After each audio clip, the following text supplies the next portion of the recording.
Hello, this is Robert Rickover at Body Learning, and today my guest is Mark Josephsberg, who's an Alexander Technique teacher who teaches in Manhattan, New York City. He works in the Chelsea and Flatiron areas of Manhattan. He's been teaching the Alexander Technique for about 10 years now.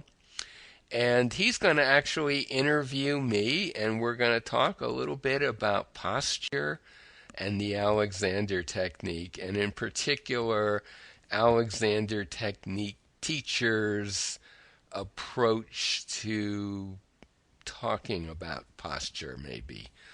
Mark, welcome to the show. Thank you, Robert. Um, when you said Alexander Technique teachers approach to posture, and you Hmm. talk about even just the word posture, do you get any kind of feeling in your Well, body that you notice just using that word I in get this an, I context? get I get a habitual uncomfortable feeling. And I want to talk about how that emerged. And I'm, as I said to you before we started, while I do have an ego and I love talking about myself, and I'm going to talk about my experiences with posture over the years. But I think it'll be of interest to Alexander teachers because most of it's going to be sort of post Alexander Technique discovery, so to speak. Hmm. So I'm going to let you So when you ask the mean, first question, or the yeah. okay, so you're talking about post, Well, you mean I want to start before. I want to start in my. I was thinking about this quite a bit the last couple of days, and I was trying to think of when I first became aware of posture as something to even think about for myself. mm, I mean, obviously, I knew the word, but it wasn't a word that was sort of flowed off my lips, as hmm a kid.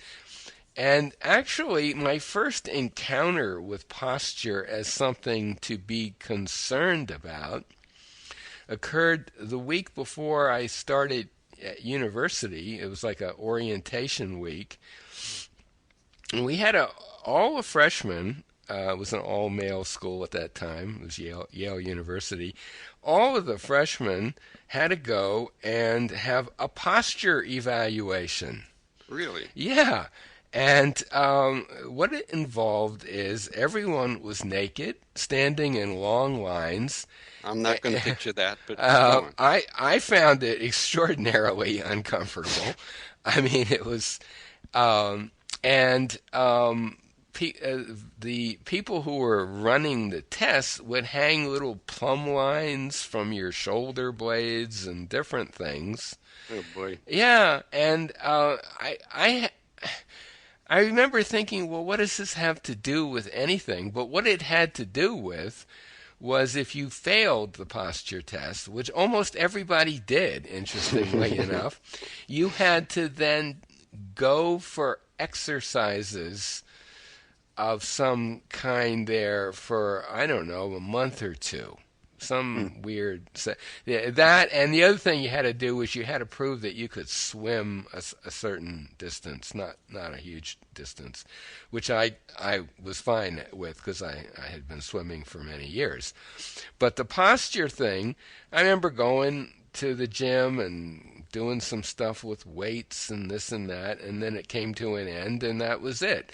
But I have to say, the residual from that was I didn't have a good vibe around the word posture. Right. Yep. Um, I have to later on I learned that it was the particular guy who ran the gym there had this weird theory, which I think has been totally discredited at this point.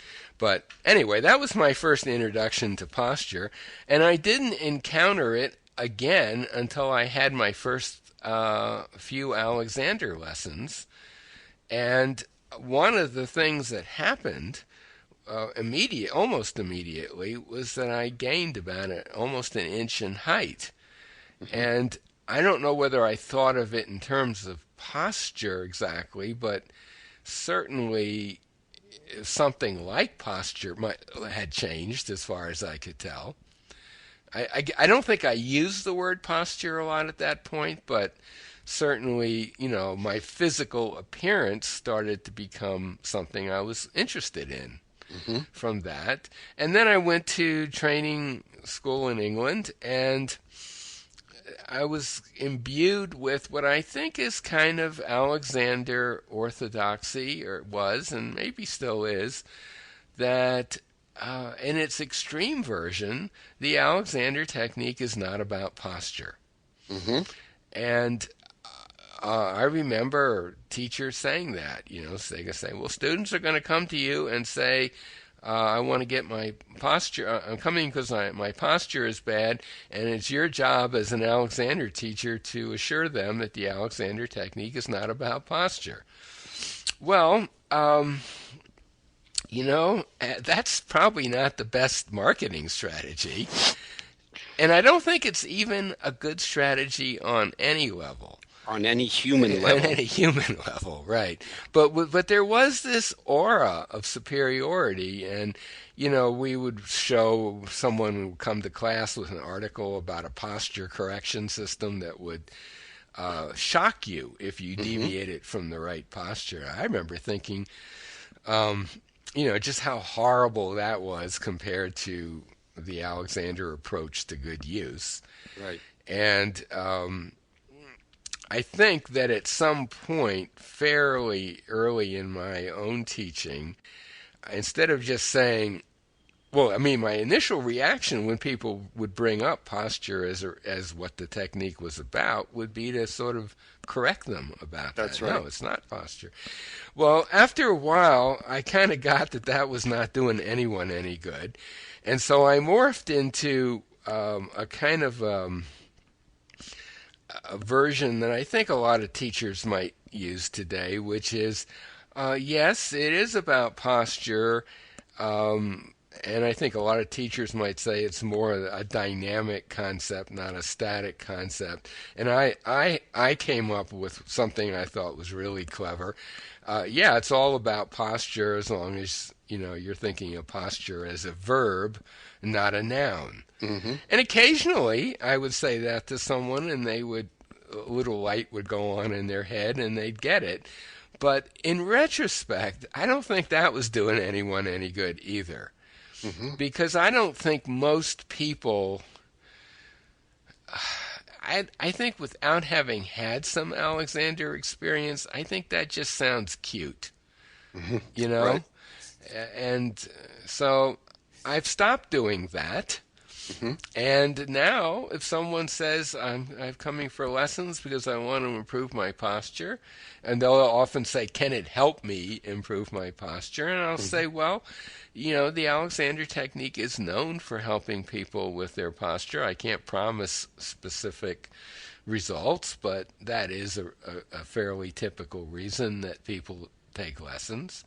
And then any of the stuff I would have brought out earlier will just organically come up in a lesson. So you're making a distinction between like the initial meeting or the elevator speech or the party speech, right, yeah. Or even the initial phone call. Yeah. I'd like to come in for lessons because my neck is killing me and I think it's because of my posture.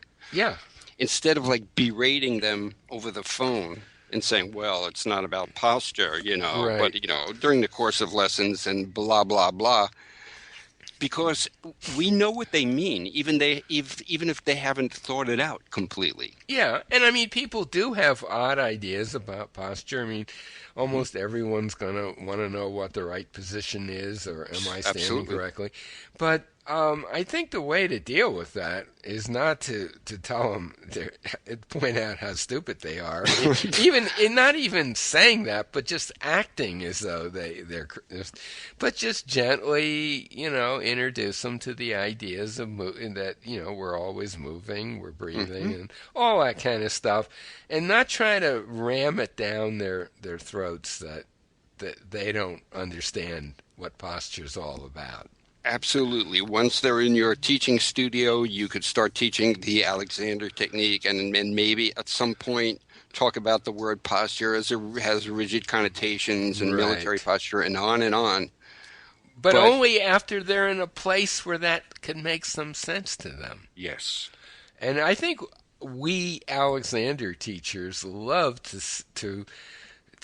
snicker at articles about posture that tell people how to improve their posture that are incredibly useless, often harmful. I mean, most hmm posture advice is terrible, hmm absolutely. And so we're used to having that kind of superior attitude towards what most people are advice people are given. hmm It's very easy for us to dismiss it and to slip into that dismissive mode when dealing with some poor guy off the street who just wants help. right. That's You right. know, who doesn't appreciate that because he doesn't know about it yet. So I don't know. That's been my own personal evolution, and I have to say, you know, I've been teaching just over 30 years now, and I have only recently totally abandoned telling people about the noun verb thing at the beginning. Hmm. I came to realize just in the last year or so that's not doing anyone any good. Right. What's been your I'd be curious about your own um, experiences with that. It's very similar in a lot of ways. And I remember in training, also teachers saying it's not about posture, but then I would look at their, let's say, websites and they say the word posture. Yeah, yeah, So, because if you don't, I mean, there's other ways to talk about the technique in a sentence or two, that's for sure. But I would say it's evolved like yours, your concept of posture. And I don't necessarily use the word a lot, but I don't want to hate the word because it's like hating the word the. It's yeah, out there. It's yeah. it's in this country. It's people. It's English. People say I want to improve my posture, and I agree with you about not taking any kind of superior attitude when they say that. Right, and I think that if we have that kind of superior attitude, even if we don't articulate it, hmm I think it will still a student can pick up on that. And that's a posture also. They're A picking. posture of superiority. Yes. Yes, there you go. Yeah. Absolutely. So that's kind of all I have to say about the evolution in my approach to posture. I don't know. You have anything that you'd like to add? No, I don't think so. No. So this would be a great place to bring our interview to a close. My guest and interviewer today has been Mark Josephsberg, an Alexander Technique teacher in Manhattan, New York City. Yeah, we'll put a link to his website by the interview, and if you live in that area and are interested in improving your posture, give him a call. And I also put a link to a site that talks more about the Alexander Technique and will enable you to find a teacher anywhere in the world. Hey, Mark, thanks so much for doing this. Thanks very much, Robert.